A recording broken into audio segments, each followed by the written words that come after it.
এই বছৰ যেটো ইনফ্ৰাষ্ট্ৰাকচাৰ গ্ৰান্ট টোটেল আমাৰ কোকৰাঝাৰত 117 কোটি টকাৰ বিভিন্ন ইনফ্ৰাষ্ট্ৰাকচাৰ আমি বনাবলৈ গৈ আছো। এই বছৰ আমাৰ ইনফ্ৰাষ্ট্ৰাকচাৰ গ্ৰান্টৰ এমাউন্ট আছিলে 260 কোটি। ইয়াৰ ভিতৰত প্ৰায় 117 কোটি কোকৰাঝাৰতে বিভিন্ন অনুষ্ঠান প্ৰতিষ্ঠানত আছিলে। আৰু কোকৰাঝাৰখন যেহেতু আমাৰ কেপিটেল সিটি হয়, এই কোকৰাঝাৰৰ অনুষ্ঠান প্ৰতিষ্ঠানখিনি সুন্দৰকৈ সজাবলৈ এইবাৰ আমি এটা সিদ্ধান্ত লৈছিলোঁ। এই হিচাপে আজি আমি ল কলেজৰ ভাৰ্টিকেল এক্সটেনশ্যন এটা 1 কোটি টকাৰ আজি আধাৰশিলা স্থাপন কৰিছোঁ। আৰু ইয়াৰ লগতে আমাৰ কোকৰাঝাৰ টাউনৰ মাজমজিয়াত এটি পুৰণি সত্ৰ তাত আছিলে, তাত 60 লাখ টকাৰে আমি এটা সত্ৰৰ নতুন বিল্ডিং নিৰ্মাণৰ কাৰণে অনুমোদন দিয়া হৈছে। ইয়াৰো আধাৰশিলা স্থাপন কৰিলোঁ। আমাৰ কোকৰাঝাৰ যেটো মাল্টিপাৰপাছ স্কুল আছে, হায়াৰ ছেকেণ্ডাৰী স্কুল আছে, তাত আজি স্পেচ লেব উন্মোচন কৰা হৈছে, মুকলি কৰা হৈছে। ভূমিকা স্পেচ চেণ্টাৰ আৰু বড়োলেণ্ড গভৰ্ণমেণ্ট আমি একেলগে বড়োলেণ্ডত বহুতখিনি হায়াৰ ছেকেণ্ডাৰী স্কুলত স্পেচ চেণ্টাৰবিলাক ইতিমধ্যে স্থাপন কৰা হৈছে। আৰু কোকৰাঝাৰতো আজি আমি মুকলি কৰিলোঁ। আৰু ইয়াৰ লগতে মাগুৰমাৰীত আমাৰ গোৰ্খা সন্মিলনীৰ 1 কোটি টকীয়া এটা প্ৰায় 1 কোটি টকাৰ এটা গেষ্ট হাউচ আজি আধাৰশিলা স্থাপন কৰা হৈছে। গোৰ্খা ষ্টুডেণ্ট হোষ্টেলৰ কাৰণেও 50 লাখ টকাৰ সুভাষপল্লীত এটি আধাৰশিলা স্থাপন কৰা হৈছে। ইয়াৰ পিছত আমি আজি পুনৰ ভাওৰাগুৰিত 1 কোটি টকাৰ এটি আমাৰ ৰবীন্দ্ৰ ভৱন আমি অলপ পিছত আধাৰশিলা স্থাপন কৰিবলৈ গৈ আছোঁ। আৰু বিন্নাকাটা গোসাইগাঁও বিন্নাকাটাত প্ৰায় 1.5 কোটি টকাৰ এটি ষ্টেডিয়াম, মিনি ষ্টেডিয়াম আমি তাতেও আধাৰশিলা স্থাপন কৰিবলৈ গৈ আছোঁ। ৰামফল বিলত এটি কালচাৰেল চেণ্টাৰ, আমাৰ বাৰলাম্ভা নাৰ্জাৰী আমাৰ বড়োসকলে চবে চিনি পায়। বড়ো সংস্কৃতিটো অসমত মাত্ৰ নহয়, ভাৰতত বিভিন্ন প্ৰান্তত আৰু বিদেশতো পপুলাৰাইজ কৰিবলৈ তেখেতে বহুত পদক্ষেপ লৈছে। আৰু তেখেতৰ নেতৃত্বত ৰামফল বিলত এটা কালচাৰেল চেণ্টাৰ আমি নিৰ্মাণ কৰিবলৈ গৈ আছোঁ। আৰু ফাৰ্ষ্ট ফেজত তাত 35 লাখ টকা দিয়া হৈছে। ইয়াৰো আজি আধাৰশিলা স্থাপন কৰা হ'ব। গুডিবাথৌৰ কাৰিগাঁৱত 1 কোটি টকা তাত দিয়া হৈছে, ইয়াৰো আধাৰশিলা স্থাপন কৰা হ'ব। তেনেকুৱা আমি কেইদিনমান আগতে বড়ো সাহিত্য সভাৰ যেটো হেডকোৱাৰ্টাৰ তাতো আমি আধাৰশিলা স্থাপন কৰিলোঁ। আমাৰ কেইদিনমান আগত আমি বড়ো হাৰিমু আফাদৰ তেনেকা কৰি কোকৰাঝাৰ টাউনত বহুতখিনি অনুষ্ঠান প্ৰতিষ্ঠানৰ আধাৰশিলা স্থাপন কৰা হ'ল। আৰু এইবিলাকৰ নিৰ্মাণৰ কাৰ্য অতি শীঘ্ৰে আৰম্ভ হ'ব। আৰু মই ভাবোঁ এইখিনি অনুষ্ঠান নিৰ্মাণ হোৱাৰ পিছত কোকৰাঝাৰ চহৰত আৰু বহুত বেছি অনুষ্ঠান নিৰ্মাণ কৰিবলৈ নাথাকিব। অহা বছৰৰ কাৰণে আমি এটা প্লেনিং কৰিছোঁ, 5 কোটি টকাৰ ষ্টুডেণ্টসকলৰ কাৰণে ষ্টাডি চেণ্টাৰ আমি 24/7 গাৰ্লছ এণ্ড বইজ যিসকলৰ ঘৰত পঢ়িবলৈ সুবিধা নাই, যিসকল ল'ৰা ছোৱালী বাহিৰৰ পৰা আহিছে, সেই ল'ৰা ছোৱালীবিলাকৰ পঢ়িবৰ কাৰণে আমি এটা 24/7 ষ্টাডি চেণ্টাৰ য'ত ভজনৰ খানাৰো ব্যৱস্থা থাকিব এটা ছাবচিডাইজ ৰেটত। আৰু লগতে তাত প্ৰায় লাখত আমাৰ টেক্সট বুক কিতাপবিলাক থাকিব, অনলাইন যোগেদিও পঢ়িব পাৰিব। অত্যাধুনিক তেনেকুৱা এটা ষ্টাডি চেণ্টাৰ ষ্টুডেণ্ট পাৰপছত আমি নিৰ্মাণ কৰিবলৈ গৈ আছোঁ। এতিয়ালৈকে যিখিনি আমি কথা পাতি আছোঁ যে যেটো ছেপ্টেম্বৰৰ 3rd উইকত সেইটোৱে টাইম আছে, এতিয়ালৈকে কোনো সাল সলনি নাই। আৰু সেই টাইমটো বেষ্ট টাইম, সেইকাৰণে সেই টাইমতে হ'ব বুলি আশা ৰাখিছোঁ।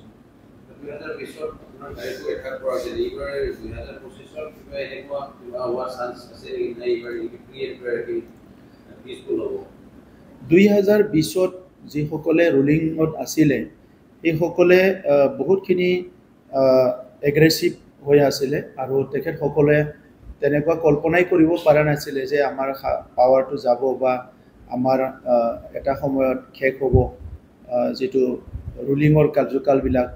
তেখেতসকলে ভাবি লৈছিলে যে এইটো আমাৰ পাৰ্মানেণ্ট মাৰ্কা মাৰা, একদম আমি যেনিবা কিনি লৈছোঁ বস্তুটো, প্ৰাইভেট প্ৰপাৰ্টি। ডেম'ক্ৰেচিত যে এনি টাইম চেঞ্জ হ'ব পাৰে গভৰ্ণমেণ্ট, এই কথাটো তেখেতসকলে কল্পনাই কৰিব পৰা নাছিলে। আৰু এটা কথা আছিলে, বড়োলেণ্ডত আগৰ সময়বিলাকত নিৰ্বাচনত ভাইলেঞ্চ হয়, হিংসা হয়, সেইটো মানে এনেকুৱা বিহু অহাৰ নিচিনা। আৰু বাহিৰৰ মানুহবিলাক কথা পাতে মানে নিৰ্বাচনত হিংসা যে হয়, মানুহ যে কেতিয়াবা মৰিও যায়, পংগু হয়, এই কথাবিলাক বহুতে পাতি আছিলে যে বড়োলেণ্ড বুলি ক'লে বিহুত যেনেকৈ কুলিয়ে মাতে, বড়োলেণ্ডত আহিলে ইলেকশ্যন আহিলে বন্দুক ফুটে, কিন্তু এইটোতো কথা হ'ব নোৱাৰে।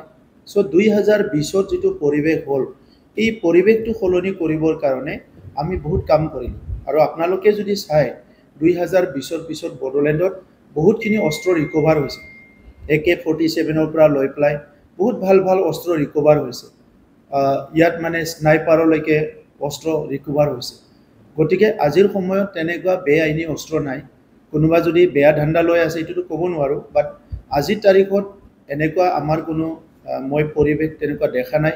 মই SP বিলাকৰ লগত, বহুত পুলিচ অফিচাৰৰ লগতো কথা পাতি থাকোঁ, আমাৰ অঞ্চলৰ বিভিন্ন সমস্যা পৰিৱেশবিলাক লৈ পেলাই। আৰু সেই সময়ত যি এটাকটো কৰিছিলে এই ৰুলিং পাৰ্টিৰ মানুহবিলাকে আছিলে, আমিতোতো আৰু নতুন এণ্ট্ৰিহে মাৰিছিলোঁ। আৰু আজি ৰুলিং পাৰ্টিয়ে কোনো হিংসা কৰাৰ পক্ষপাতি নহয়, আজিৰ ৰুলিং পাৰ্টিয়ে চবকো ৱেলকাম কৰা পক্ষপাতি, গণতন্ত্ৰ। চ' আজি এনেকুৱা হিংসা হ'ব লাগাই বুলি কোনো পৰিৱেশ নাই। কোনোবাই যদি ভাবে যে হিংসা কৰি মই মোৰ ভোটটো মোৰ ছাইডে পলাৰাইজ কৰিম, হিংসা কৰিলেহে মোৰ লাভ হ'ব, তেনেকুৱা যদি কোনোবা ভিতৰে ভিতৰে ভাবি থৈছে, এইটো আমি নাজানো। আৰু সেইটো ভাল কথা নহয়। 30-40 বছৰে মানুহে ভালকৈ ভোট দিব পৰা নাই। গণতন্ত্ৰটো যিমান শক্তিশালী কৰে, ইয়াৰ জনগণৰ ইমান লাভ হ'ব। তো সেইকাৰণে আমি চেষ্টাও কৰিম যে ইলেকশ্যনটো ফ্ৰী এণ্ড ফেয়াৰ হওক। আমাৰ তৰফৰ পৰাতো তেনেকুৱা মানে কোনো তেনেকুৱা মানে যি শক্তি, এইটো কোনোদে আমি এলাউ নকৰোঁ।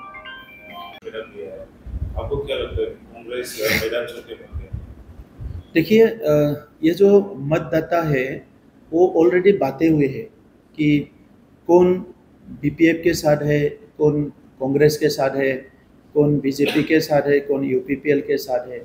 तो कांग्रेस को शायद ये अंदाज़ा है कि बहुत ज़्यादा प्रेशर डालने से भी, बहुत ज़्यादा एग्रेसिव होने से भी इन लोग को तो एक सीमित, एक लिमिट में इन लोग को मिलने वाले हैं। तो इसीलिए इनका स्ट्रेटेजी ये भी हो सकता है कि हम लोग को तो सरकार बनाना नहीं है, तो जहाँ तक हम लोग कर सकते हैं वहाँ तक करेंगे। तो इसीलिए बाकी पार्टी का जैसा कांग्रेस एग्रेसिव नहीं कर रहा है, ऐसा भी हो सकता है। इनका अंदर का बात तो मुझे मालूम नहीं है। इनका संस्था यहाँ बहुत मजबूत नहीं है। कांग्रेस जो है, इनका जो ऑर्गेनाइजेशन है यहाँ बहुत मजबूत नहीं है। काफ़ी साल पहले ही कांग्रेस ने बड़ौलेंड क्षेत्र को छोड़ दिया था। इसका वजह जो है उनको मालूम होगा, मुझे नहीं मालूम। इसीलिए अभी कांग्रेस का इतना विजिबिलिटी नहीं है। बीजेपी लास्ट 5 इयर्स में ग्रो किया है। UPPL भी हम लोग 2015 से ही काम करना शुरू किया। अभी UPPL मजबूत पार्टी हो गया बड़ौलेंड क्षेत्रों में। और BPF जो है पहले मजबूत था, और धीरे धीरे इसका जो नंबर है वो कम होता जा रहा है। और इस बार तो मुझे लगता है कि BPF सिंगल डिजिट में रहेंगे और डबल डिजिट में नहीं आएंगे, जितने भी वो लोग बड़ा बात बोले। क्योंकि इसका गलती ये था कि इनका जो लीडर हाग्रामा मोहिलारी जी 5 साल वो असेंबली में ही नहीं आया।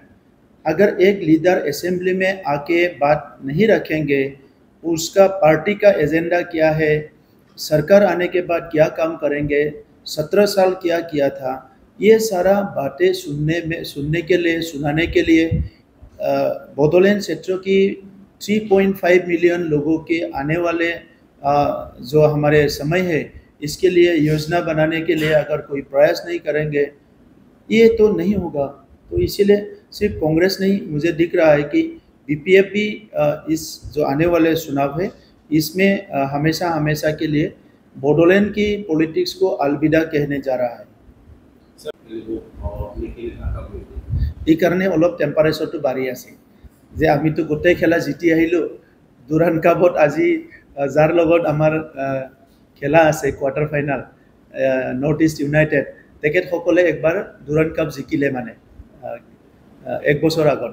চ' এতিয়া তেখেতসকলৰ লগত আমাৰ লগত আজি খেলা আছে কোকৰাঝাৰত আৰু একদম মানে খেলাত মানে কি হয় এইটো অলৰেডি মানে যিমান টিকিট বা যিমান কেপাচিটি এইটো একদম শেষ হৈ গৈছে মানে হাউচফুল হৈ গৈছে মানুহবিলাকে এনেকৈ কৈছে এতিয়া যে আমাক যিমান হাজাৰ লাগে লওক কিন্তু আমাক টিকিট লাগে চ' আজি আমি ফিল কৰিছোঁ কোকৰাঝাৰত মানে ডাঙৰ এটা ষ্টেডিয়ামৰ অতি প্ৰয়োজন আছিলে আৰু এই দিনটো মই কল্পনা কৰিছিলোঁ আগতে যে এনেকা এটা দিন আহক কোকৰাঝাৰত যে ইমান ভাল এটা পৰিৱেশ আৰু আজি মানে তেনেকুৱা দেখি পেলাই খুব ভাল লাগিছে চেষ্টা কৰিম আমাৰ এখন ষ্টেডিয়ামটো মুখ্যমন্ত্ৰী ডাঙৰীয়াই দিছে এইটো সোনকালে নিৰ্মাণ হৈ গ'লে নেক্সট আৰু দুৰাণ কাপৰ ফাইনেললৈকে লৈ যাবলৈ চেষ্টা কৰিম মই আমাৰ বড়োলেণ্ড এফচিৰ প্লেয়াৰ কেইজনক মই বহুত ধন্যবাদ জনাইছোঁ যোৱা কেইদিনমান যি খেলা হৈ গ'ল বহুত ভাল পাৰফৰ্ম কৰিছে আৰু আজি দুইটা টিমকে বেষ্ট অফ লাক দিছোঁ কিন্তু আমাৰটোতো অলপ টান আমাৰ প্লেয়াৰৰ ফালে থাকিব গতিকে বড়োলেণ্ডৰ হৈ আমাৰ বড়োলেণ্ড এফচি খেলিব মই আশা ৰাখিছোঁ আজিৰ গেমতো কোৱাৰ্টাৰ ফাইনেলতো বড়োলেণ্ড এফচি ভালকৈ জিকিব ষ্টেডিয়াম হ'বলগীয়া আছিলে ইয়াৰো টেণ্ডাৰ হৈ গ'ল 110 কোটিৰ ষ্টেডিয়াম হয়তো ইলেকশ্যন কণ্ডাক্টৰ আগত ইয়াৰ আধাৰশিলা নহ'বও পাৰে কিন্তু অলৰেডি টেণ্ডাৰ হৈ গ'ল পৰ্বতজোৰাত প্ৰায় আমাৰ 250 কোটি টকাৰ যিটো ৰেল ৱাগন ফেক্টৰী ইয়াৰো চেংচন হৈ গ'ল আৰু পাৰ্লিয়ামেণ্ট চলি আছে কাৰণে আমি ৰেল মন্ত্ৰীৰ টাইম পোৱা নাই ইয়াৰো আধাৰশিলা আমি স্থাপন কৰিবলৈ প্ৰিপাৰেশ্যন কৰি ৰাখিছোঁ আৰু বড়োলেণ্ডৰ বিভিন্ন অঞ্চলত আমি বীৰ চিলাগাং বসুমতাৰী ষ্টেডিয়ামৰ আধাৰশিলা নিৰ্মাণ কৰিলোঁ স্থাপন কৰিলোঁ ষ্টেডিয়ামবিলাক নিৰ্মাণ হৈ আছে চিনেমা হলৰ ভিতৰত অতি শীঘ্ৰে আমাৰ 6খন চিনেমা হলৰ ভিতৰত চিমলাৰ যিটো চিনেমা হল এইটো নিৰ্মাণ কৰা হৈ গ'ল এইটো অতি শীঘ্ৰে আমি মুকলি কৰিবলৈ গৈ আছোঁ ইয়াৰ পিছতে ৰৌতা আৰু বাগানপাৰাৰ আমি মুকলি কৰিম গোসাইগাঁৱৰ নিৰ্মাণৰ কাম চলি আছে মুঠতে বড়োলেণ্ডত শান্তি অহাৰ পিছত আমি ইনফ্ৰাষ্ট্ৰাকচাৰ নিৰ্মাণ কৰাৰ কাৰণে যিখিনি দায়িত্ব লোৱা আছিলে এই ইনফ্ৰাষ্ট্ৰাকচাৰবিলাক বহুত স্পীডত ইয়াৰ নিৰ্মাণ কাৰ্যবিলাক হৈ আছে 5টা ডিষ্ট্ৰিক্টত 5টা চিলাৰায় ভৱন আছিলে 50 লাখ টকা কৰি ইয়াৰো 2টা আধাৰশিলা হৈ গ'ল 3টা আধাৰশিলা হ'ব বাকী আছে বহুতখিনি অনুষ্ঠান প্ৰতিষ্ঠান অহা 10 দিনৰ ভিতৰত অহা 5 দিনৰ পৰা 10 দিনৰ ভিতৰত আধাৰশিলা স্থাপন কৰা কমপ্লিট হৈ যাব আৰু টেণ্ডাৰ হৈ নিৰ্মাণৰ কামো আৰম্ভ হৈ যাব আমাৰ পাৰ্টিটো লিষ্ট তৈয়াৰ হৈ পেলাই ৰখি আছে আমি যেহেতু পাৰ্টিটো দিয়াটো এটা প্ৰচেছে আমাৰ অৰ্গেনাইজেশ্যনেল কাম কাজবিলাকত আমি গুৰুত্ব দিছোঁ আৰু খুব চিষ্টেমেটিকেলি আৰু চাইণ্টিফিকেলি আজিৰ পৰা প্ৰায় এবছৰ আগৰ পৰা আমাৰ বিভিন্ন অঞ্চলত কাম কাজবিলাক আৰম্ভ হৈছিলে দলীয় কাৰ্যকৰ্তা কৰ্মকৰ্তা ট্ৰেইনিঙৰ পৰা আৰম্ভ কৰি গতিকে প্ৰত্যেকটা সমষ্টিত খুব চিষ্টেমেটিকেলি আমাৰ কাম হৈ আছে গতিকে আমি কোড অফ কণ্ডাক্টৰ আগত আৰু পিছত আমি সময় চাই পেলাই আমাৰ পাৰ্টি তালিকা ঘোষণা কৰিম পাৰ্টি তালিকা মেক্সিমাম 2টা ফেজ হ'ব পাৰে এতিয়ালৈকে আমি 40টা সমষ্টিতে ৰেডি কৰিছোঁ আৰু 40টা সমষ্টিত আমাৰ যিহেতু পাৰ্টিৰ ৱৰ্কাৰবিলাকে কাম কৰি আছে খুব সুন্দৰকৈ এইকাৰণে 40টা সমষ্টিতে আমি প্ৰাৰ্থী ৰেডি কৰি আছোঁ ইয়াৰ আমাৰ কোৰ কমিটি সিদ্ধান্ত ল'ব মই এটাত খেলিব লাগে না 2টাত খেলিব লাগে এটা সমষ্টিটোতো ৰেডি হৈয়ে আছে তো আগে পিছে মোৰ যিটো নিজৰ সমষ্টি হয় য'ত মই জন্ম হৈছোঁ আৰু বাকী এটা সমষ্টি যদি খেলিব লাগে দলীয় দলৰ কোৰ কমিটিয়ে সিদ্ধান্ত ল'লেহে এইটো মই ঠিক কৰিম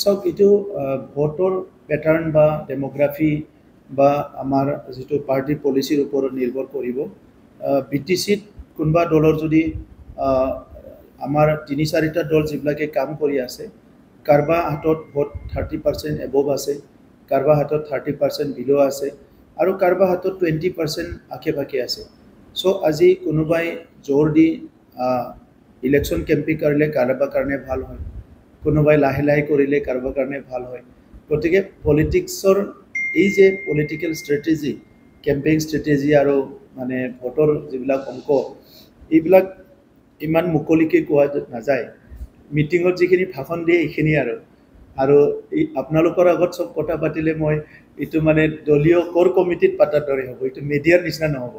তো এইকাৰণে আপোনালোকে অলপমান জানিব বিচাৰক বাকী কথাবিলাক, কিন্তু দলৰ ষ্ট্ৰেটেজিখিনি ইমানতে ক'ব লাগিব। ইয়াতকে ভিতৰত গ'লে আৰু এইটো আমাৰ এইটো সাংবাদিক নহয় আৰু কোৰ কমিটি হৈ যাব। देखिए, हम लोग 40 सीट में काम कर रहे हैं और मेरा एक स्वभाव है, मैं पहले भी नंबर नहीं बताया, अभी भी नंबर नहीं बताऊंगा। आपको इतना बताऊंगा कि ये जो चुनाव है, इस चुनाव में हम लोग ही लार्जेस्ट पार्टी होंगे। ये आने वाले चुनाव में सरकार में बैठने के लिए, सरकार में आने के लिए जितना नंबर चाहिए वो नंबर यूपीपीएल को मिलेगा, वो मुझे यकीन है, क्योंकि ये सारा इलेक्शन मैनेजमेंट में मैं ही हूँ। हम लोग देख रहे हैं, हमारा अच्छा टीम है, हमारा अच्छा युवा का टीम है, हमारा अच्छा सीनियर टीम है, हमारा अभी जो लास्ट 20-25 ईयर्स पॉलिटिक्स किया हुआ पहले का डिप्टी चीफ और जो कैबिनेट मंत्री थे, चंदन ब्रह्म जी है, खम्फा बरगोयारी जी है, यूजी ब्रह्म जी है, अभी यहाँ बैठा है नाथुराम बोरो जी है। ऐसा करके बहुत सीनियर लीडर्स, हमारा 2 एमपी है। तो कुल मिला के मुझे ये दिख रहा है, ये चुनाव जो है ये यूपीपीएल अपना साइड में कर लेगा, और उसमें कोई ये नहीं रहेगा। इटू पिछत हब माने इलेक्शनर पिछत आमितो अकले सरकार बनाम बुली काम करि आसो, किन्तु पलिटिक्सत कब नोवारे इलेक्शनर पिछत कार लगत सरकार होय कार लगत नहय। गतिके आजिए कोवातो खूब प्रिमेच्योर हब, बिफोर टाइम कोवा हब। सो सबे काम करक निजर निजर, आरो इलेक्शनर पिछत कोनबा मन मिला दल ABCDर लगत যদি সংখ্যা কম থাকে তো सरकार हबे, किन्तु सबे जेनेকৈ আমি বেছি পাব লাগে, আমি বেছি পাব লাগে, আমিও কাম কৰি আছে, আমিয়ে একক সংখ্যা লৈ পেলাই চৰকাৰত বহিব লাগে, আমিও কাম কৰি আছো।